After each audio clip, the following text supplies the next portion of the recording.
Kojúmọ́ máa ní gbogbo tọ́wọ́jà ìkànnì amóhùnmáwòrán Dígí Naija TV ṣe bẹ́ẹ̀ tó dé ní gbogbo tẹ́tí láǹfààní àti mọ̀ gbọ́ wa àti mọ̀ wò wá gẹ́gẹ́ bẹ́ẹ̀ ṣe mọ̀ pé láǹfààní àti mọ̀ lọ káàkiri kalọ̀ mọ̀ mú wa fún yín àwọn ìṣẹ̀lẹ̀ lórílẹ̀‐èdè wa Nàìjíríà yálà labala òṣèlú ìròyìn amúlùdùn tàbí labala eré ìdárayá eléyìí náà ni ọmọdé ṣe ti gbọ́ yín nítorí bó bá ṣe balẹ̀ bàgẹ́ báyìí náà láṣẹ bẹ́ẹ̀ la mọ̀ mú wa fún yín bí Istijaba ti ṣe jáde wá láti wá fi èsì sí gbogbo àwọn ìbéèrè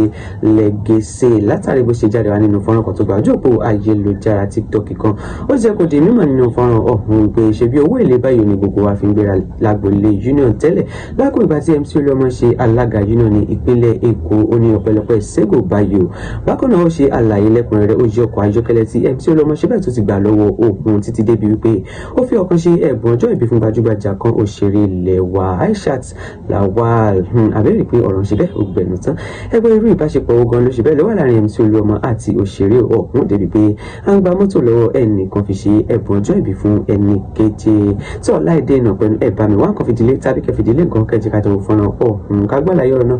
lẹ́kùnrẹ́rẹ́. wàhálà ẹni Sàlámì ṣe tó fi kú ó sọ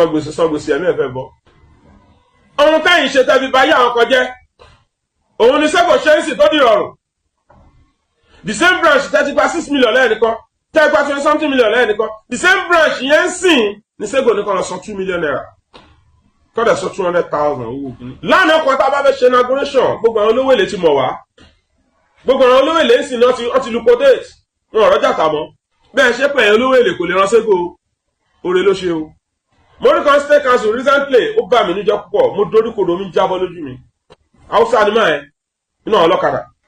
ní ọjọ́ tí màá ẹ sọ̀rọ̀ ẹ níwájú state chairman omi ń jábọ́ lójú mi kí irú ayé wo láti bára wa yọ ọlọ́run àlàwà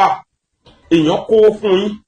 kóun fẹ́ wà sí ẹ fẹ́ fi òun sípò ẹ fi sípò ẹ dáwó padà fáwọn olówó ẹ wá ní kó lọ ta property ẹ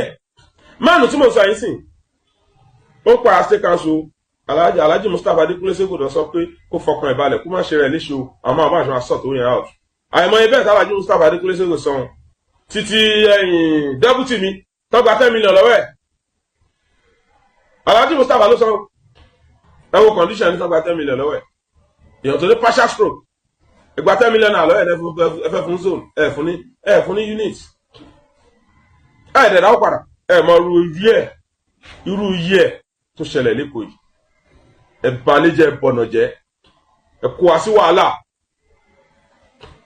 ẹ̀ wà lọ lọ́jà obìnrin sọ́tẹ́ẹ̀lì ó ní ẹ̀fẹ́ sàtọ́gẹ̀ ẹgbà lọ́wọ́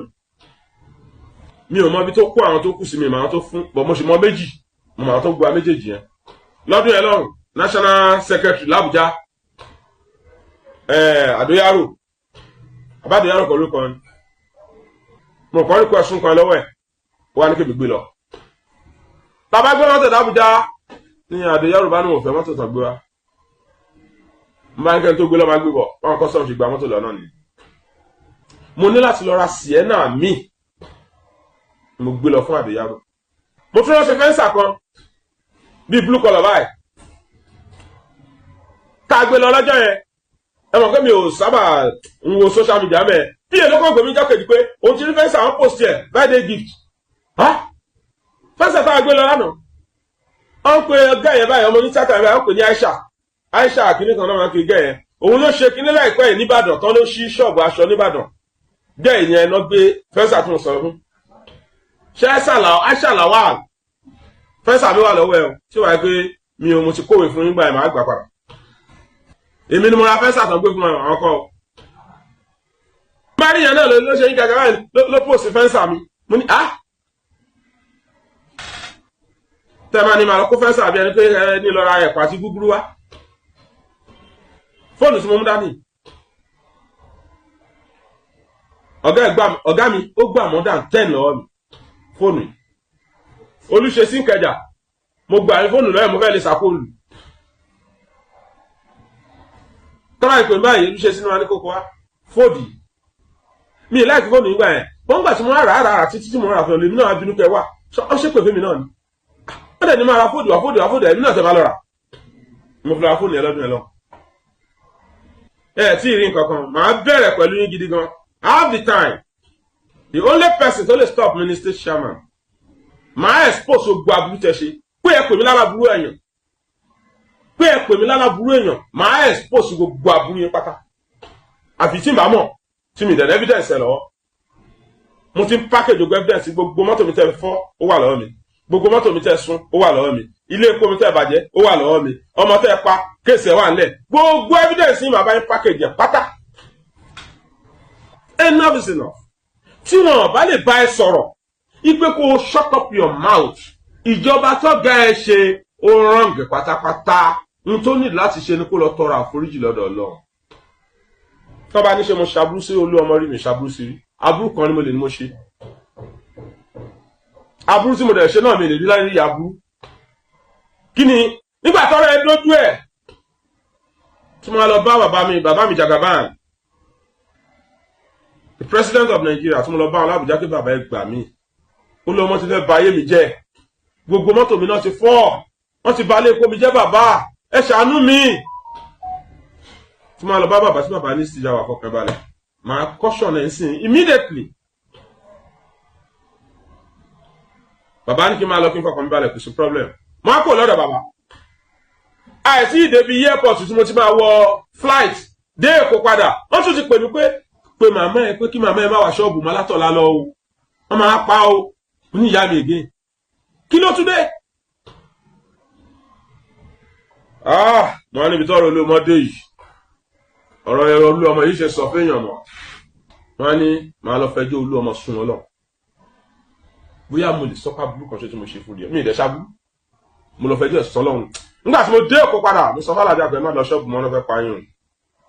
mo sọ fún ọlọ́pàá mi dúró tí alájà ń lé wọn gbọ́dọ̀ jáde mọ́ wọ́n wà ní complete 3 months wọn jáde mọ́ mo ara tíkẹ́ẹ̀tì mo lọ bá Ọlọ́run ní Kábà mo ní ìwọ Ọlọ́run mi ìwá torí kankan torí Olúọmọ ni mo ń tà wá mi ò mọ̀ bóyá ó pé méjì àbí ó pé méjì mo sunkún sọ́lọ́run lọ́rùn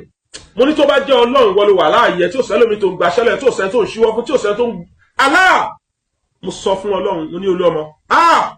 ó pa mí lẹ́kún Ọlọ́run n tó tọ́ sí bá mi ṣe fún ìkànṣó láyé tí mo sọ̀rọ̀ tó lé ọ̀rọ̀ tí mo mọ̀ pé ẹ̀kànṣó láyé tí mo sọ̀rọ̀ ni mi ìṣàbú sí ẹ dáadáa ni máa ń kódà tí máa jí láàárọ̀ tí mo kásùbà tán màá tún bẹ lọ́run ọ̀gá wa Ọlọ́run bá mi dúró tì Ọlọ́run bá tọ́ sọ́nà because mo tún rí wáyé pé ẹni ìkọ́ ó dẹ̀ káwọn sọ gbé ẹ̀ ló ń ti ṣe aburú sí mi lẹ́dẹ̀sì bóyá èmi lára burú bẹ́ẹ̀ ni àjọmọ̀ mo tàwáfù mo sọ pé mo ti pé ó ṣe pé méje tí mo tàwáfù ni àbí òpè méje kò yé mi mọ́ wọ́n á dúró wọ́n á ṣe náà fún lára ká méjì wọ́n á sọ fọ́lọ́run lẹ́yìn tí mo sọ fọ́lọ́run tán mo ṣe àtàwáfù méje ó wá pé ṣàtúnná fúláṣì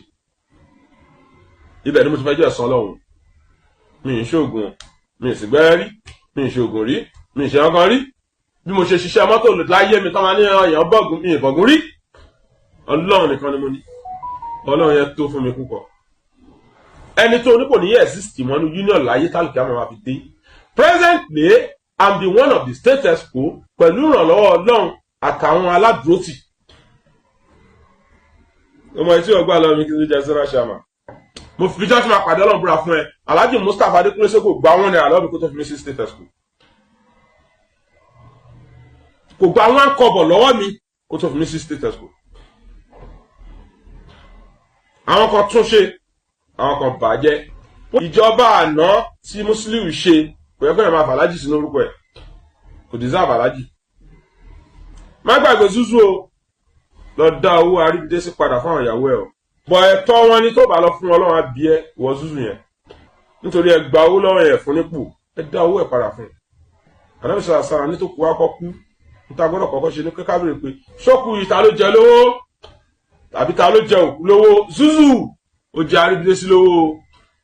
lọ san o kọ́lọ́run tó dé sí ẹ o di ẹfọ́ zónù wẹ́lẹ́wẹ́lẹ́ ẹfọ́ unity wẹ́lẹ́wẹ́lẹ́ ẹ da gbogbo ṣẹ́rú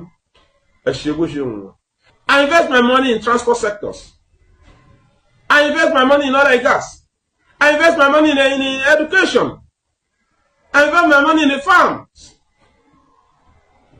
Èwo ni wọ́n invest tiẹ̀ sí?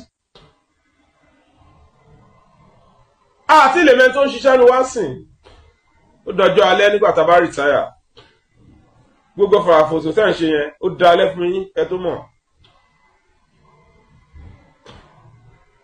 wọ́n yọ mí níṣẹ́ fún ọdún kan àti oṣù mẹ́ta mi sí lẹ́nu iṣẹ́ ó wá rí mi tí mo tọrọ jẹ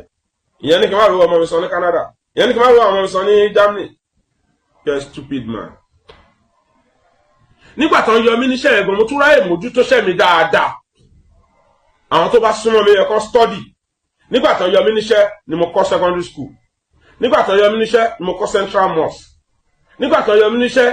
ni mo kọ́ mini estate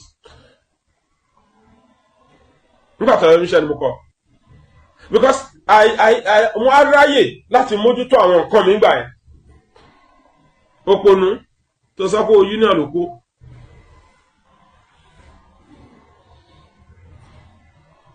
oníkálùkù ló ní tó fowó ẹ̀ ṣe ọjọ́ alẹ́ ló máa tọ̀ àwọn kan ti return di union lánàá wọ́n ní ìdọ̀la wọ́n prepare ara wọn lọ́wọ́ Lájí Tajudeen Àgbẹ̀dẹ they have retired in the Lagos State Council wọ́n máa yọ fanda ní because wọ́n ti prepare ọjọ́ alẹ́ wọn lẹ̀ nígbà tẹ́yìn wá mẹ́kì lẹ́bi tí ń ṣe máa ní sọ 10 million naira fún zona chairman ọlọ́kadà kò fẹ́ ṣe zona chairman lọ́nà Alhaji Musiliu Ayinde Akínsọ́yà ó nígbà tó máa rí pé wọ́n kárúkọ àwọn zona chairman jáde lòun bá rúkọ òun wọ́n bá lọ bá wọn lé pé ẹ̀mí náà fún àwọn náà máa ṣe níta ó ní tí ọ̀n fúrúkọ òun sí ó náà bá kì wá ń tẹ́sí láìpẹ́ òun àmọ́ tó ń lè gbà ó náà wà lọ bá kan náà gàwá mẹ́ẹ̀